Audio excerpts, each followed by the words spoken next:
Last week at the big sports ball game, we got our first look at a bunch of the live-action Marvel shows coming to Disney+, and I got super excited for all of them, despite the fact that they were all really brief looks at those shows. And I thought, I gotta do something drawing related with these characters. And a while back I'd had the idea to draw superheroes in the wrong poses, like draw Superman in a web-swinging pose or something like that. And spawned off of that idea, I thought, okay, let's take all the big characters from the upcoming Marvel shows and draw what they would look like if they had the superpowers of different Avengers or other Marvel characters. Was it a good idea? I don't know, are any of my ideas good ideas? Who's to say, really, but this is what we're going with today anyway.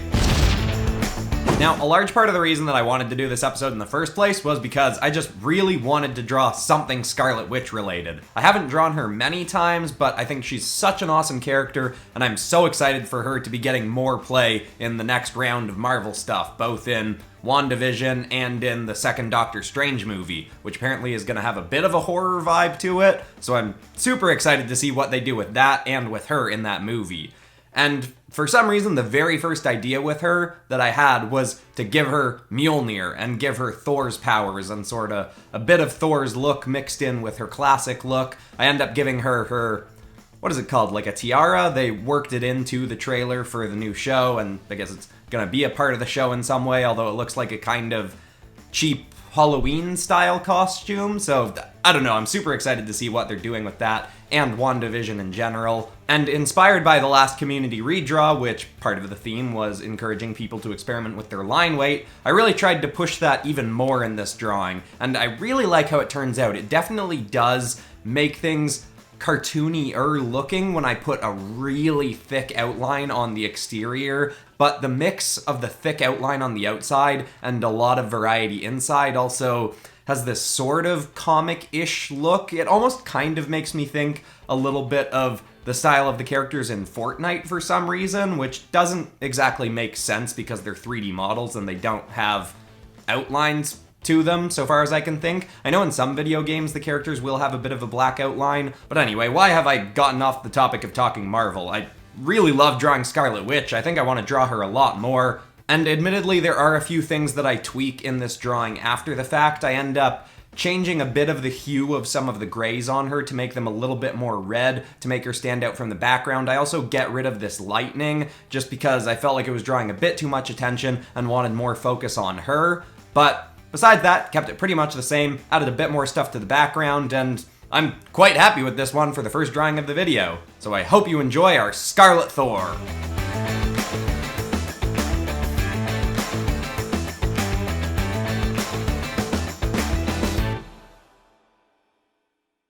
Now, Falcon is probably the character I had the most fun drawing, and I did the most experimenting and tweaking with the pose off the top. You can see I spend a long time going through a bunch of different pose options, and it's funny, it's kind of hard to figure out a good pose for a character with wings sometimes if I want to make sure that the character's body is big enough in the image, because a lot of the time a character with wings, their wings will have to spread out really far to be able to actually carry them, even though with Falcons he's not flapping the wings or anything, it's like a jetpack and he's helping aim himself and steer with the wings a bit more. His wings are still decently large, so I ended up going with this pose that was inspired by some promo art back for Captain America Winter Soldier, where his wings are kind of down and he's soaring up a little bit, but I have him facing us. Oh, and in case it's not obvious yet, which I guess it wouldn't be, I decided to mash him up with Ghost Rider and give him the Spirit of Vengeance powers. I don't really know why I went with that. I just think Ghost Rider's really cool. It felt almost like the equivalent of doing the Venom redesigns that I've been doing lately, but obviously I've been leaning into Venom a lot lately, so I was like, okay, let's go with Ghost Rider. And after doing this, I feel like I might want to Ghost Rider up a whole bunch of different Marvel characters, so let me know if you'd be interested in that below.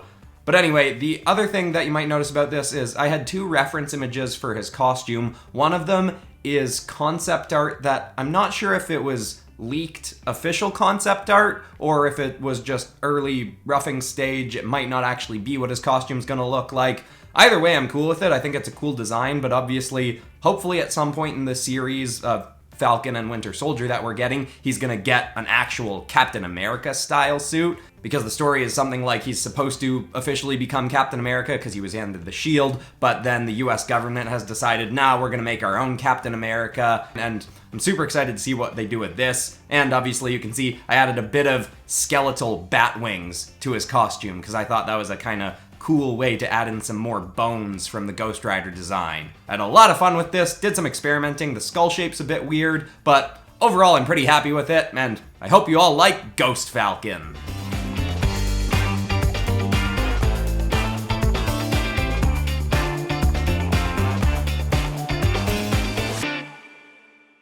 Just a friendly reminder to leave a like if you're Just a friendly reminder to leave a like if you're enjoying yourself, because it helps with algorithm stuff somehow, probably. Now, Vision's another character that I haven't really drawn that much. I do think he's pretty cool, but just his design isn't one that I'm normally drawn to drawing. But I did have a lot of fun with this one, and weirdly enough, even though I think I spent the least amount of time on this one, I think it might end up being one of the better ones of this video in terms of the rendering, I decided to just give him Hulk powers, or draw the Vision as if he was hulking out. So I basically just drew a big, muscly, Hulk-shaped version of Vision and got rid of his cape.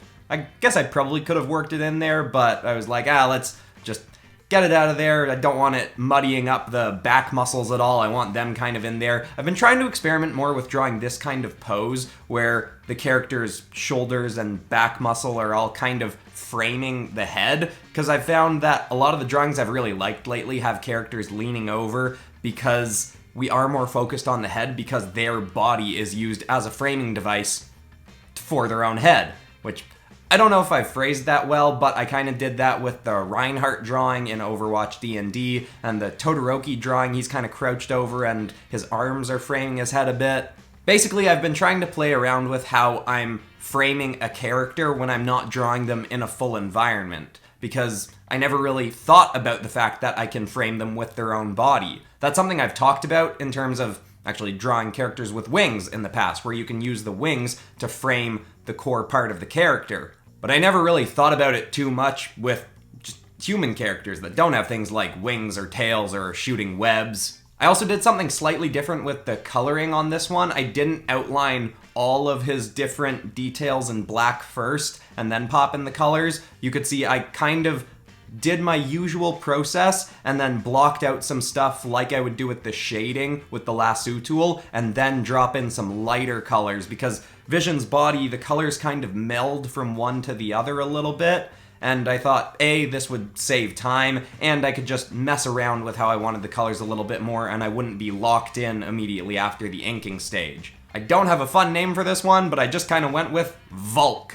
So here is, that's a bad name, Vulk.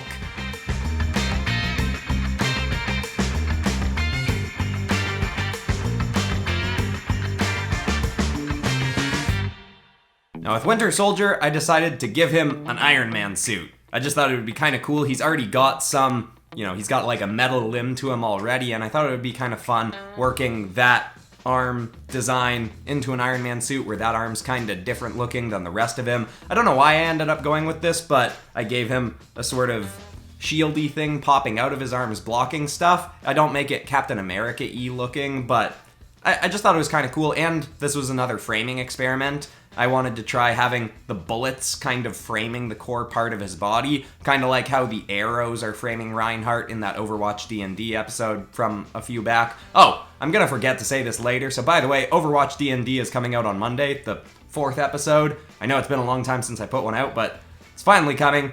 Anyway, I keep getting derailed with what I'm talking about, but in terms of this drawing, I had fun just designing an Iron Man suit. It brought me back to when I was doing my Iron-sona, but obviously I was trying to work in designs from some of the older movies. You saw I had an image in there from Infinity War, but then I also brought in this image, which I think is not concept art. I think it's officially from the promo art for Falcon and Captain America.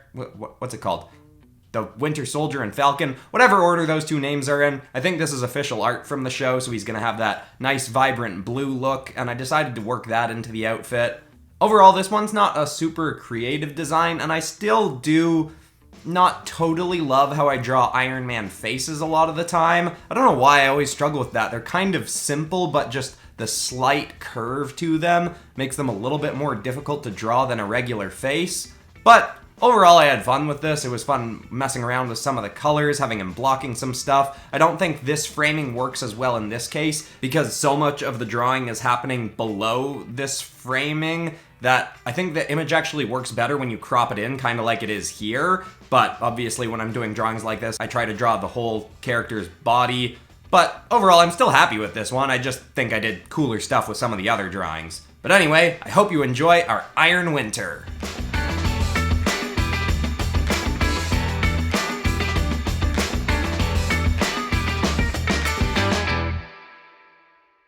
Now this one, I wasn't actually sure if I was gonna get to it. Originally this video, I was just gonna do the Avengers heroes characters from the trailer, but I finished the other ones early, and I was like, alright, we got a little bit of a snippet from the Loki show, let's do a drawing of Loki, and I don't know why, but I decided to just go with his spidersona, or draw Loki if he had Spider-Man's powers. Thought it would be kind of fun working the horns into a Spider-Man style design, and just using Loki's color palette, which I really, really like. The goldy yellow kind of color, the dark green, and then a bit of blackish, dark gray kind of color. It was really fun to work with, and the coloring for this one was a blast. It was another one that didn't actually take that long, but because it's a Spider-Man character in a Spider-Man pose, I think it ends up being one of the better ones of the video. I've talked about this before, but drawing Spider-Man poses is just the most fun of any character for me because he's so dynamic and can be really gangly, but also look really powerful.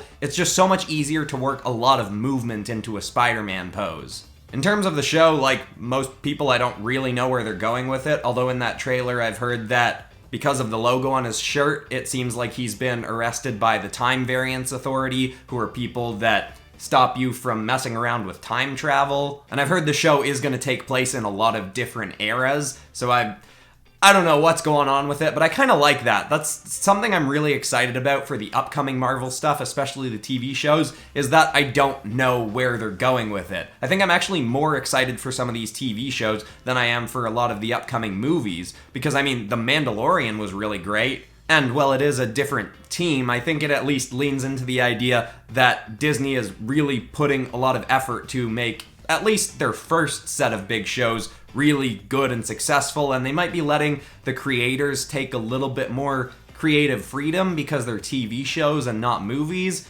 That's just me throwing out ideas and messing around. I don't really know what's going on, but either way, I'm super excited, had a blast with this drawing and all the other ones, so I hope you enjoy.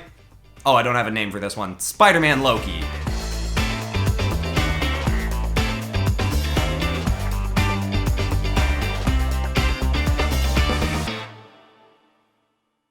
Looking at this after the fact, that Vision face is pretty weird looking. Still kind of like it though, and generally I'm happy with how this came together. Let me know what other kind of superhero mashup stuff you'd like to see on this channel in the description below. Not the description, I put stuff in the description, you put stuff in the comments.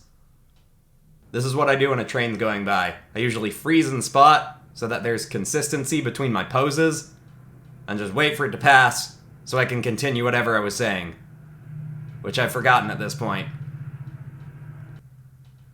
Anyway, I've got lots of other superhero drawing stuff on this channel. I did Avengers if they were on the Suicide Squad. I did My Hero Academia characters if they were Venomized. Did Spider-Man villains if they were in the Star Wars universe. And I recently did Batman villains if they were in Dungeons & Dragons. Lots of fun mashup stuff, so make sure you're subscribed, got the bell rung. But that's all for today. I'm Christian Pearson. This has been Popcross Studios, home of the nerdiest art videos on YouTube. And I'll see you all in the next one. Goodbye, everybody.